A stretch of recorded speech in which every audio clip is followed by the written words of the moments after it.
So what the heck is a roll chart? Well, just as the name implies, it's a chart, in this case a navigation chart, that is all rolled up. It goes into a device that's mounted on your handlebars. It's called a roll chart holder. So how this works is it's a long continuous strip of paper, typically about 2 1/4 inches wide. If it's any wider than that, it won't fit in the roll chart holder. And it goes turn by turn. All the mileage is where your turns are at. Here's an example of a really nice high quality roll chart holder. This is a much newer design than what I have on my bike. I have used this one on the bike. It's essentially the same design, but it's got a lot of enhancements on it. This one, the entire body is made out of clear plastic. So that the top, back, and the sides are translucent, and then the top is transparent so that you can see through it. So this one does not have a hole cut in it with an additional window glued to the top like the one that's on my bike. I'll later show you that roll chart holder and how it has failed and the window has fell off of it. It is still usable though. It has a little piece of rubber hose that's been split down the middle in a hose clamp, and then I also added this other little additional filler piece because I mount this to the crossbar on the handlebars on my DRZ 400. I'm still using 7/8 handlebars. They are aftermarket bars, but I still have a crossbar on those bars. And these knobs are really nice too. These are CNC machined aluminum. For years and years, these knobs were plastic on roll chart holders. So you can see here how these are the 2 spindle pieces, and then here's a screw. This is where your nut goes to hold everything together. There's kind of mixed opinions on this as far as how you install the roll chart onto the roll chart holder. I have always used this so that my roll chart scrolls across the top of that screw. You can have it flipped so that your roll chart scrolls where the screw is on the bottom. It's really personal preference. I think most people I've always seen roll these up always do it like this, where the screw kind of adds some support in the middle. So now let's go ahead and take a look at the roll chart holder installed on the bike, and then I'll go through a step-by-step process of how you read a roll chart. Now this is a different roll chart than what I have installed on the bike in that roll chart holder. Mounting the roll chart holder on your handlebars is totally personal preference. I run mine over towards the right side, and as you can see here, I have a GPS cradle here on the left. Having a nice gap here gives me space to get my hand in here to operate the knobs. I also can get easy access to my ignition key, and also during the course of riding an event, you'll need to get into your instrumentation to periodically reset your trip meter, because you have various points on a dual sport event where you zero out and your mileage starts over. And because I like to run this with the knobs facing to the left and the screw facing up, what we do is roll from the bottom. So I flip this around, so essentially it's going to be upside down. Then I hold that right there. I kind of get it spaced evenly between that, which is the portion of the rod that goes into the other end cap, and that little clip right there. Then we take a piece of tape and we tape this on.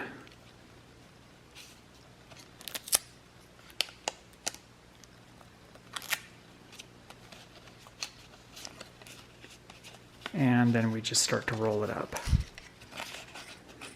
So we're rolling it up backwards because we want the very outermost portion at the very beginning of the ride, or the top spool is where the start of the ride is going to be. So we get all of this wound up on the bottom spool. And I just kind of guide this to try to keep it centered. Doesn't have to be perfect, and you can see it kind of overlaps and moves around a little bit. As long as I don't have any of it protruding to where the end cap's going to be, I'm good. This has pretty much been the de facto standard navigation method for dual sport events back from when they first started back in the 1990s. A lot of newer dual sport events are now just relying simply on a GPS track. I have had some dual sport event rides that I've attended have such a large roll chart that it just barely fit in the roll chart holder. Once we get this all wound up, we'll be at the very top or the beginning of the ride, which I am almost there. Here we are, and then I'll go ahead and tape this as well.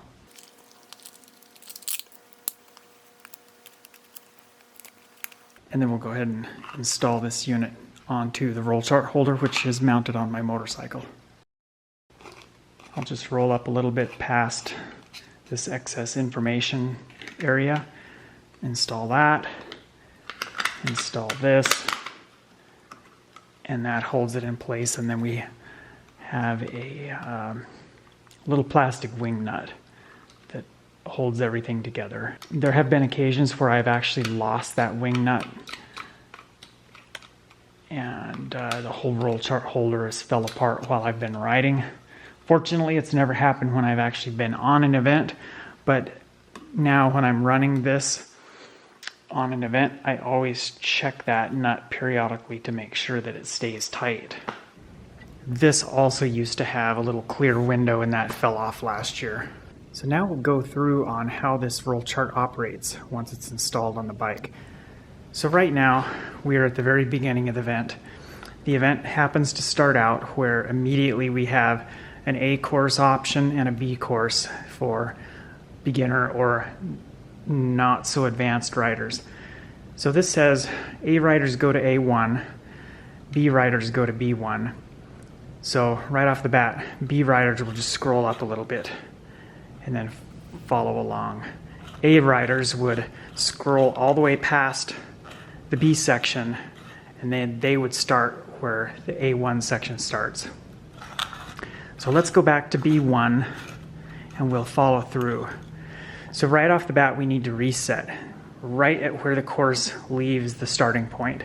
Generally, it's going to say at the main road or at the entrance or exit to the fairgrounds or whatever facility is hosting the event. Sometimes events in other states might start out in a hotel parking lot or at a motorcycle dealer. It'll give you some obvious hint that this is the point at where you need to reset. So you reset your odometer to 0.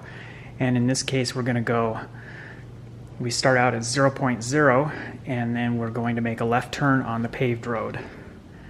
And then we follow along, and then our next turn happens to be another left turn on the 6121 road at 3.2 miles. So you can see at 3.22, B riders stay right. This specifically happens to be calling out B riders stay right because A riders and B riders ride exactly to this same point. So to create less confusion, even though this is the B course, we wanted to reiterate that the B riders definitely need to stay to the right. So what we're looking at here is a 3.2 turn off of the main road onto a dirt road, and then almost immediately after that, then there's another split where there's a fork in that dirt road. So B riders are going to stay right there, and they just follow the main road, that main dirt road, and then at 6.9 miles, they will take a right turn on a paved road. And then here's a little bit different arrow where we sort of have an angled up and to the right. That would be a very good indication of a Y in the road, where one road goes, you kind of have one road going up to the right, one going up to the left. So we try to differentiate which way we're going. Instead of just a direct left or right turn, this one is kind of angled up to the right. And then we follow along 7.85 miles, take another right turn, 10.3, straight, 11.4, up angle to the right, and then at 13.5 miles, we happen to have a checkpoint. So oftentimes, we'll have a checkpoint also at a reset point, or I should say we'll also have a reset at the checkpoint. So now the B riders are finished with B1, so what they need to do is scroll past this A1 section to main 1.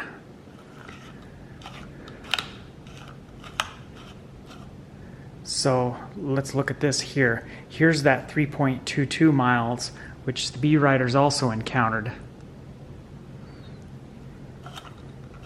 So we'll just skip all this. We're pretending that we're a B rider.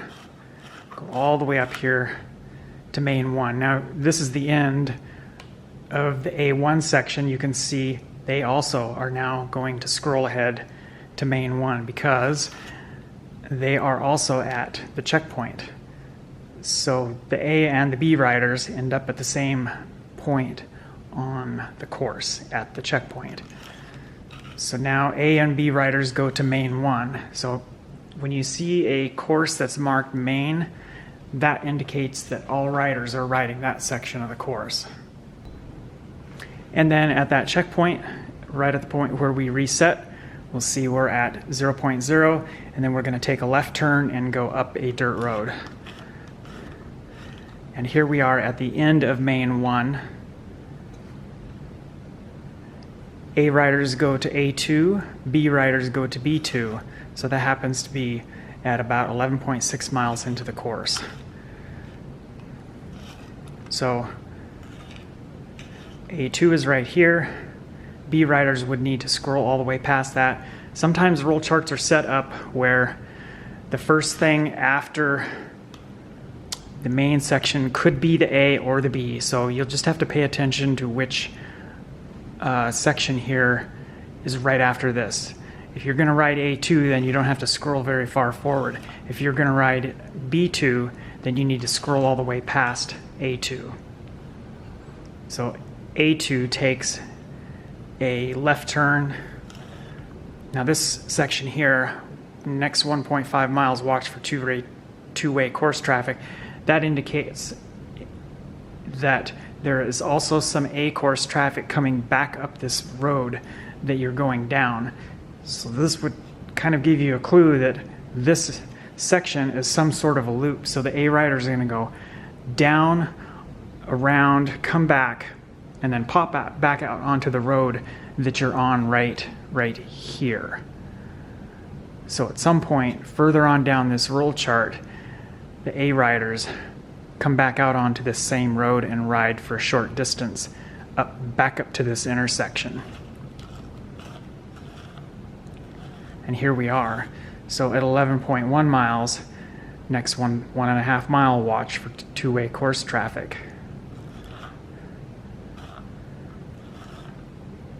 And at 12.4, we're back to probably that very same intersection. And then we reset again. Then we take a left turn on 5270-113 Spur Road. And then at 0.2 of a mile, we kind of go up angled to the right. So we'll just kind of briefly scroll through some of this. And then at 12.6, we turn into a spot where we can get gas or lunch or whatnot. And that also happens to be a reset point. End of A2, go to main 2. So now the A riders are going to have to scroll past B2 and look for main 2. What we'll do here is go back just a little bit. So right now we're in the B2 section because this says reset to 00, end of B2. Now here's another option. Go to main 2 or C1. So C1 says easy, shorter route that bypasses overgrown 2-track. This would also could be considered a bailout point. If people are riding an event and get to a certain common stopping point in the event, like it happens to be back here where there was a reset, and there's multiple options where you can go back and rejoin the course. Oftentimes, newer riders might be completely whooped and tired out, or guys on big adventure bikes might have decided, oh, I've had enough of this, I want to take an easier shortcut route back. Sometimes event organizers will put in something like this, kind of considered a bailout or an easier, shorter route, or something that was more suited for big adventure bikes. That's why right here we say easy, shorter route that bypasses overgrown 2-track. So if you wanted to do that, you would scroll past main 2 up here to C1. Because we have skipped quite a bit of section of the course, B3, A3, and that's why we're going way up here to C1. So we take a left turn, another left turn, and that 11.6 miles, we're at a checkpoint. So if you were riding C1, you would ended up skipping A3, which starts right there. You would also end up skipping B3, which starts right there. And you would also skip main 2. So right back here we are at the beginning of main 2 where C1 had an indication. Go to main 2 or to C1. So we scrolled all the way ahead to C1. So if we go all the way up here to the end of C1, then we are advised to go to main 3, which if we go back here a little bit, A3 also goes to main 3. So main 3 is another section of the course that all riders are going to ride. And main 3 is at a checkpoint.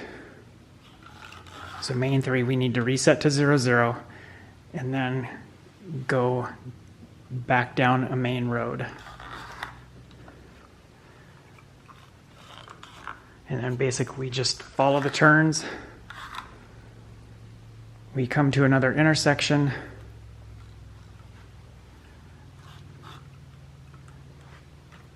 And then we go up to main 4. And then at 13.7 we have another checkpoint.